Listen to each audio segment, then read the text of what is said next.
မင်္ဂလာပါရှင်အခြေခံတရုတ်စကားပြောအတွက်ကျမတို့က true far ဆိုတဲ့အသုံးလေးကိုသိထားဖို့လိုပါတယ်အဲ့တော့ true far ရဲ့အဓိပ္ပာယ်ဒီစတင်ထွက်ခွာတယ်ဆိုတဲ့အသုံးနေရာတစ်ခုခုကနေအခြားနေရာတစ်ခုခုကိုစတင်ထွက်ခွာတယ်ဆိုတဲ့အသုံးလေးရမယ်နော်ကျမတို့ဒီမှာကြည့်ပါ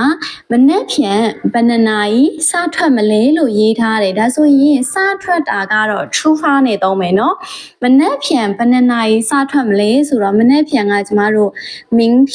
ဟုတ်တယ်နော်明天ဘယ်နှစ်နာရီလို့ပြောတဲ့အတွက်ကျမတို့ကကြီး点နဲ့သုံးလိုက်မယ်နော်明天几点出发ဒါဆိုရင်မနက်ဖြန်ဘယ်နှစ်နာရီစထွက်မလဲရမယ်နော်နောက်တစ်ခုလေးဆိုရင်ငါတို့ဘယ်ကနေစထွက်ကြမလဲခရီးသွားတဲ့အခါမှာငါတို့ဘယ်နေရာကနေစထွက်မလဲဒါမျိုးလေးမေးတဲ့အခါမှာငါတို့ဆိုတော့我们အဲ့တော့ဘေးကနေဘယ်နေရာကနေလို့သုံးတဲ့အတွက်အဲ့ဒီဘယ်နေရာရဲ့အသုံးလေးဒီနားလီလို့သုံးလို့ရတယ်ဘယ်ကနေလို့ပြောတော့ကျမတို့ရှိကနေခြုံနဲ့ခံလိုက်မယ်နော်我们从哪里出发ဘယ်နေရာကနေပြီးစထွက်ကြမလဲ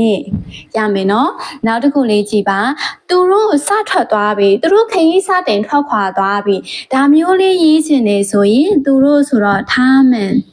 အဲ့တော့စတင်ထွက်ခွာသွားပြီလို့ပြောတဲ့အတွက်ကျမတို့ဒီ已经出发了နောက်တစ်ခုလေးဆိုရင်ဒီတစ်ခေါက်ခရီးကရှန်ဟိုင်းကနေစထွက်မယ်ဒါလိုလေးရေးထားတယ်ဒါဆိုရင်အရင်ဆုံးကျမတို့ကဒီတစ်ခေါက်ခရီးကိုရေးမယ်နော်ဒီတစ်ခေါက်ဆိုတော့ကျမဒီစစ်နေပဲသုံးလိုက်မယ်这次ခရီးဒီ旅行လို့သုံးလိုက်မယ်နော်这次旅行ဒီတစ်ခေါက်ခရီးဒီရှန်ဟိုင်းကနေစထွက်မယ်လို့ပြောတော့从上海出发ဒီလိုလေးသုံးလိုက်ရုံပဲရပါမယ်နော်